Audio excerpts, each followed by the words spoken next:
partnership between my company, Digital Venture Partners, and Black Enterprise, where every week I have a conversation with a prominent Black cannabis executive that I feel like is creating progress and making inroads for more of us to come into the space and find success.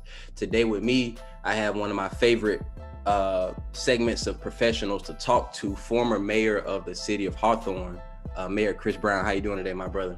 Pretty good, brother. How are you? Man, I'm doing great, man. We were just chopping it up before we hopped on. We met through a mutual acquaintance of ours, Kamel at Weed Maps. He's a really powerful guy in the cannabis space and really goes out of his way to connect Black professionals. So I'm really honored to even have this conversation with you, because if he thinks highly of you, I know you have accomplished some great things. So before we jump into your cannabis venture that you just announced, I'd love for you to give us your professional backstory on your political accomplishments before you decided to become the first politician to start a cannabis company. Yeah, thank you so much for having me. First and foremost, I kind of love Black Enterprise. Black Enterprise actually gave me my first light in the cannabis industry, coming out of the political arena.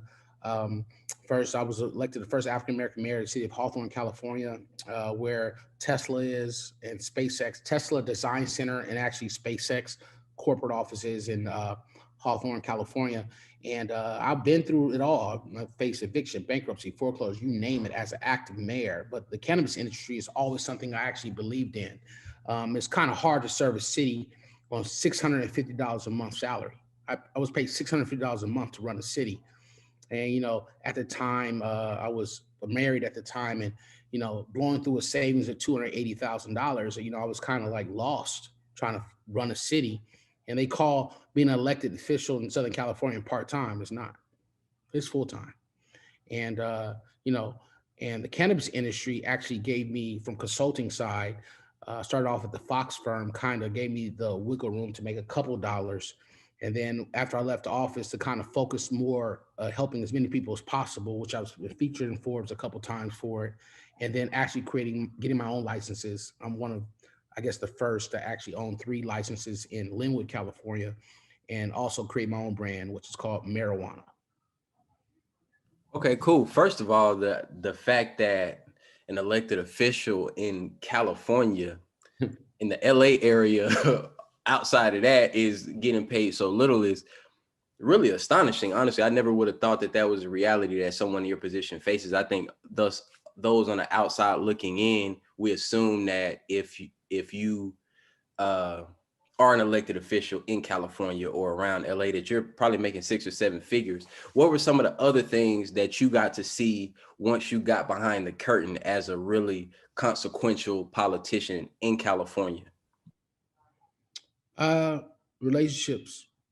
Relationships are important, and also, uh, no matter what they say, money is very, very, very, very important. You know, in terms of moving things around, whether you have to add minorities, which I got beat up to the police department. You know, I was a huge advocate for women, African American, and Latinos to join our police force in Hawthorne, California. We only had 103 officers. 2 were Black, 2. So, you know, we talk about Ferguson, which I was one of the first advocates that actually went to the White House for the whole cop cam movement. You know, I got beat up on the Republican and Democrat side. Maybe Democrats, maybe more, because, you know, when you're trying to come to a solution as a young man, and people don't want to really listen to your solutions, they'll hear you, but they're not listening. It's 2 different things, right? And, you know, I came to a point in my life that I was thinking about, look, we're spending millions of dollars, billions of dollars on frivolous lawsuits on both sides, from wrongful convictions to actually cops being, you know, finger being pointed at when someone draws a gun out on them. And, but I was like, hey, if cops simply say, hey, hit a button saying you are being recorded before they got out the car, it would kind of save a lot. And as you know, it was still crimes and it was still things happening in terms of the police officers, still shooting people or whatnot, and vice versa. But I always tried to come up with some type of solution to a problem. That's how you make it in this world. You fix problems. And we have a huge problem right now. Just a young brother was, I think it was second strike in Mississippi. Now he's facing life for having an ounce of weed in in his possession in Mississippi. And that's a whole nother thing we're going to have to go after and get that brother out of jail. But it's just things like that that we have to kind of move the needle ahead of time. And it's going to take both sides, especially the African-American elected officials throughout the nation. While we have over 300 Black mayors, we have to be able to come to the table and listen.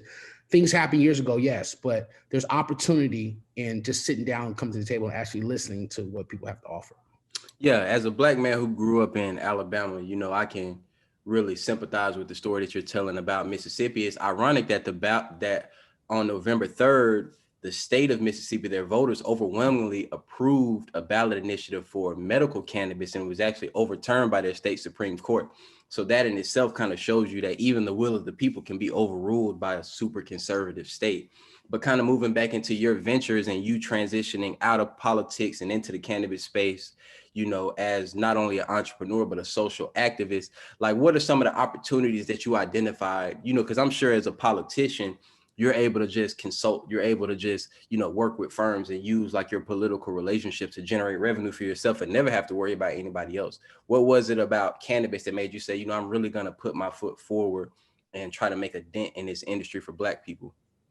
Well, that's what most people think, that there was no stigma behind it. It was a lot, especially in Southern California, especially me being young, especially me being a consumer. It was a lot. It was heavy. And, most people, when they leave office, they go get a job.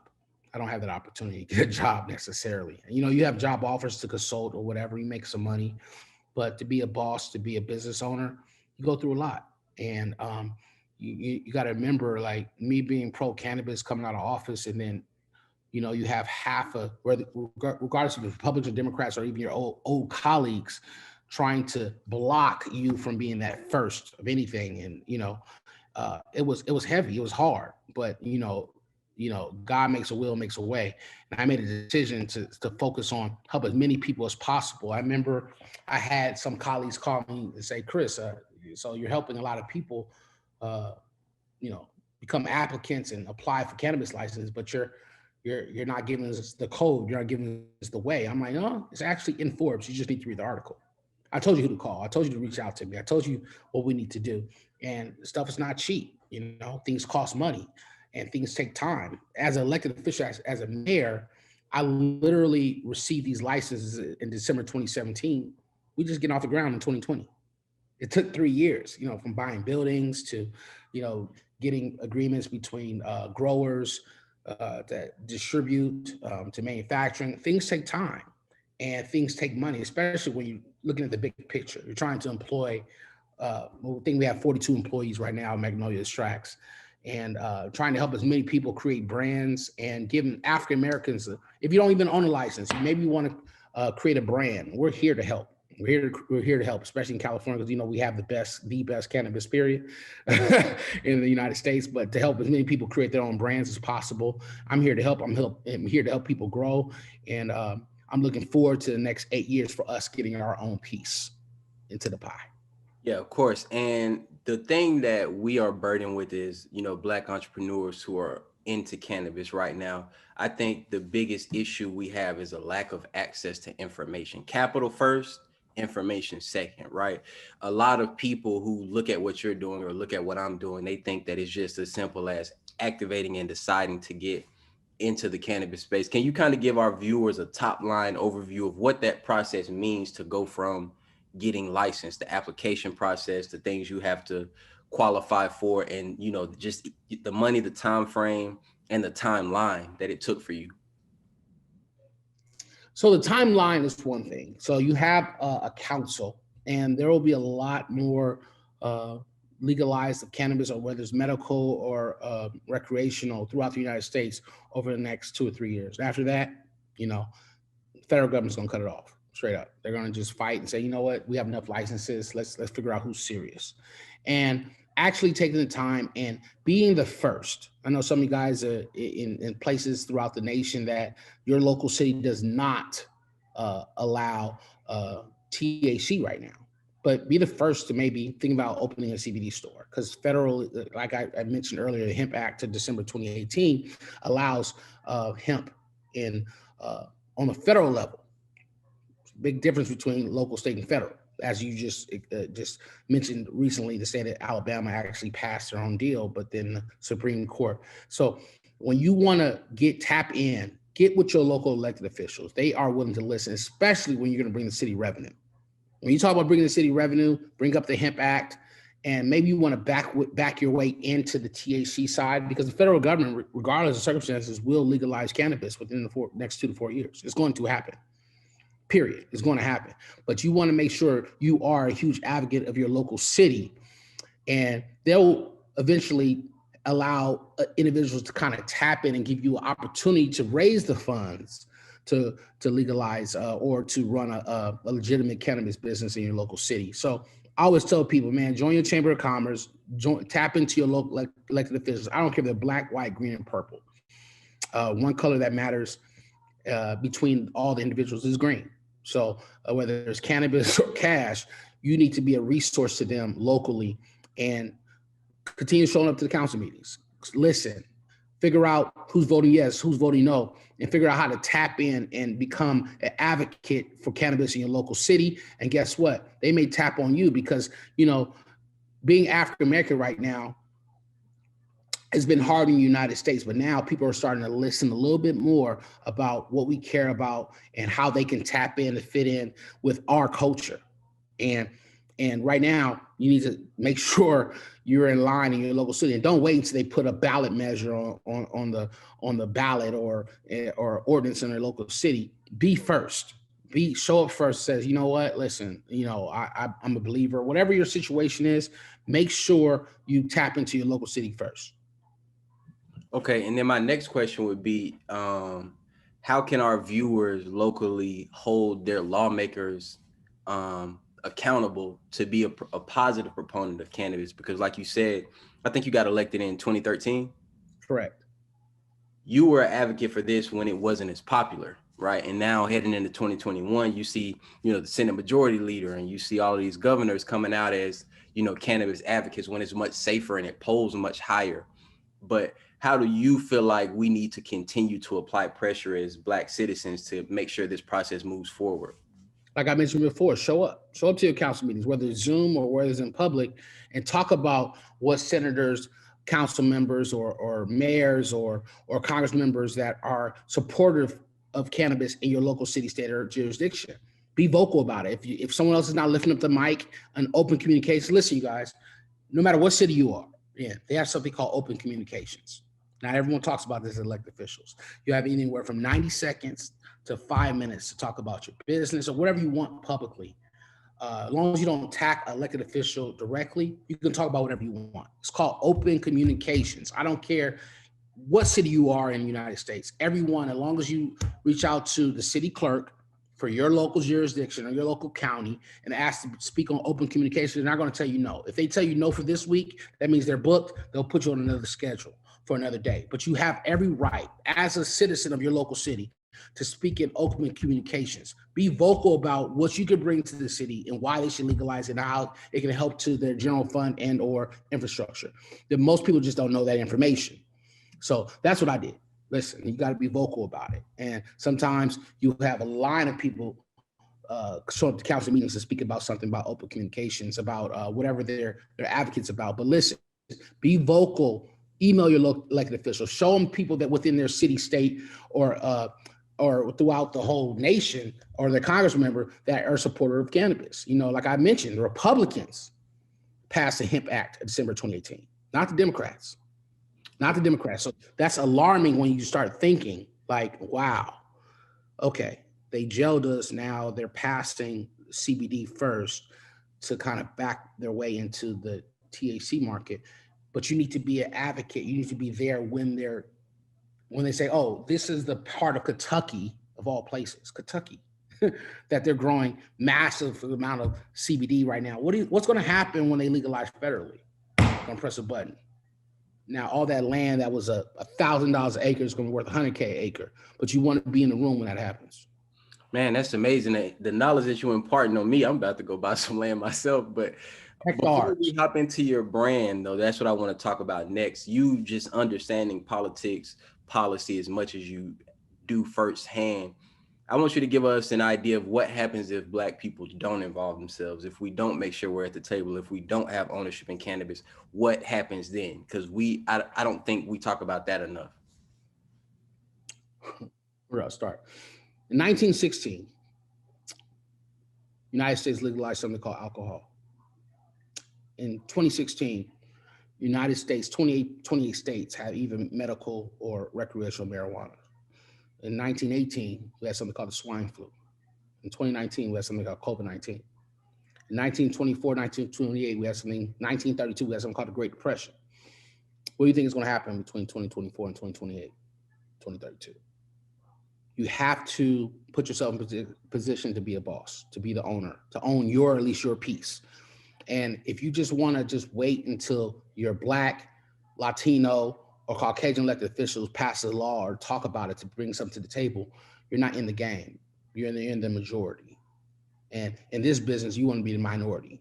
Believe it or not, you want to be the 1 or 2 or 3%, three individuals that actually show up and talk about cannabis. So you put yourself in a position, bring yourself to the table. The problem is we can't be last in this.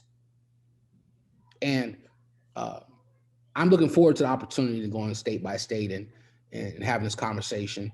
And people that are willing to listen. I remember, I'm not going to say the governor's, excuse me, the mayor's name. I was talking to one individual in Indiana, and they start talking about their kids that went to jail and whatnot, and they're just so close-minded. Cannabis is bad for you. I mean, and this is our own people, and I'm like, Jesus, that's a whole city that's not going to get no love, and it's sad because they're not willing to listen. I always tell people there's a big difference between hearing and listening. A dog and cat can hear you, but it takes someone that wants to be mature enough to actually listen to a conversation and not be closed-minded, that this is the opportunity for us to get our bag. And the window is going to close. And you don't want to envy the very few that decided to listen. You want to put yourself in a situation where you can actually bring an asset to your local city or state and become an advocate. Man, you sound like me when I talk to people. What I want to go into next is the power of, your brand and your infrastructure, because a lot of people have this false conception that once you obtain a license, now you have a $50 million or $100 million company, when in reality, that's just the green light to build towards hopefully being successful. So what's been that process or what is that process after you go through that long, arduous process that you described a few minutes ago to actually be in cannabis and stay in cannabis and actually turn a profit? What's that process like? It's a process. It's a major process. Like, I'm doing something unique here in California. I'm trying to legalize the first 2-gram blunts. Okay. That's different. First 2-gram blunts, glass tips, something a little bit more different than, just a local corner store. Listen, you guys, 7-Eleven will have a pack of perps in 4 years. It's all about marketing and branding. And I always tell people, it's a process. It's not just because I got a license, I'm a multimillionaire. I still have to follow state law and taxes in California. It's going to kill you. Number one. You have to hire people. You have to get testing. The packages have to be right. It's a lot of different layers to this, and it takes time. It's not overnight. Like I mentioned, I received the license in 2017. We didn't get off the ground until 2020. The building was $3.8 million. And that's going, litigation between 2 different groups over, a 3-year process, because, some people thought they own more percentage. It's a lot goes involved, and it takes time. I'm talking about, I won't bust my first, multi 6-figure grape until this year in the cannabis industry. Having a license, yes, that gives you power, but there's a lot of work behind that. And it's not just obtaining a license. It's about keeping it. It's about keeping the license. They're taking away licenses faster than they're giving them right now, especially in California. And so I'm telling people, listen, when you build a team, make sure you vet your team, make sure you talk to your team, and make sure everyone's on the same page and no one has a hidden agenda, because the legal bag is going to take time. Right. I'm a marketer at heart, and you exist in the most competitive cannabis market in the world, which is California. Just the standard that's expected of a brand or a product in California is just higher than it's going to be anywhere else, right? Right. and you just spoke on the 2 gram product SKU that you're about to roll out. What was your thinking about that? Because I know you seem like a really smart individual, and you have to differentiate yourself in a market like California. Like, tell us about that product lineup, some of the products that you offer, and what was your thinking around that? I've been a cigar smoker probably since 2011, 2012.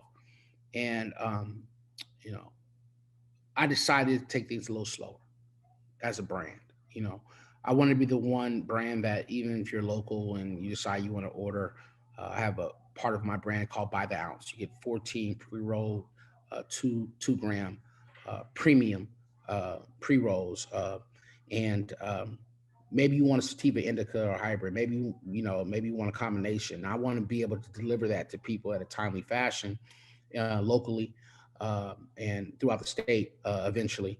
And that's just something different. No one is, everyone's just slapping labels on it and shipping stuff out. I didn't want that. I wanted something different.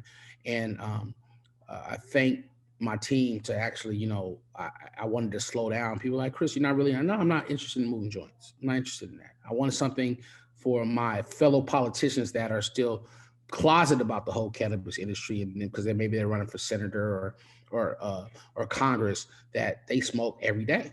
They just don't talk about it. So I want to make something, especially over the next 3 or 4 years when it becomes more common to actually have cannabis, something a little bit more suitable, something more, I guess, business minded, sexy in terms of the business. Man, these individuals are going to be, have suit and ties on and indulging into, this world. And that's my goal. A consumption lounge, more like a cigar lounge for cannabis. That's what I'm focused on, not just a status quo. Listen, Amazon will drop in cannabis on your lap with a pharmacy license in 2 to 4 years, you guys. Uber will be delivering marijuana in 2 years. So you got to understand your brand is who you are. And you just don't want to might be selling edibles. Hey, come on, man. Like, people don't understand it's coming. And, people are trying to get a part of this bag and part of this national deal now. So you want to position yourself, especially in your local city, to be the local milkman, I guess, if you want to say it, for the cannabis industry. Not necessarily everyone running to Ralph's or Albertsons, to the local grocery store. They come to you. So you want to make sure your brand's so loud, Amazon comes and hollers at you. Right. One thing I want to ask you, and this is a strictly personal question that I'm interested in, you being behind the curtain, as we said, and just kind of understanding the pulse of how politics and legislation works. What do you think is going to happen in 2021, significant or insignificant, around government and cannabis? Like, what do you kind of foresee this year? If the Republicans and Democrats can agree, they will have the framework for federal legalization. So you want to make sure you get run down to your local city right now. I mean, people are not understanding that that the time is coming. So whether it be this year or next year, right now, believe it or not, it's not even the Republicans that are blocking this. Democrats want things in the past to be fixed, and they want their bag. And Republicans are like, no, listen, we already did CBD 3 years ago when y'all was worried about this. Now we're going to turn around and legalize THC. Y'all want in or not? And now you have the cannabis industry like, what's going on? Well, these people are ready. Y'all not ready. And I tell people all the time, you got to be willing to listen and sit at the table, because there's billions and billions of dollars going to happen whether you're involved or not over the next 2 to 3 years. And you want to get your slice, you want to get your piece, but you have to be open-minded. You have to be willing to listen. And federal regulation is coming. It's coming, you guys. I don't know if it's going to happen in Kamala Harris and Joe Biden administration. But however, the Republicans are trying to flip the script right now in the midterm elections to make sure it happens, because they understand the bag is coming. So now, people are focused on, the financial side of things right now. They don't see Republican or Democrat. They don't see that. So right now it's about your well-being and being able to position yourself. So I tell my fellow Dems all the time, listen, y'all got to be willing to listen, come to the table and make sure, the framework works for you and the framework works for the masses, but you don't want to miss this opportunity, because it's going to happen regardless.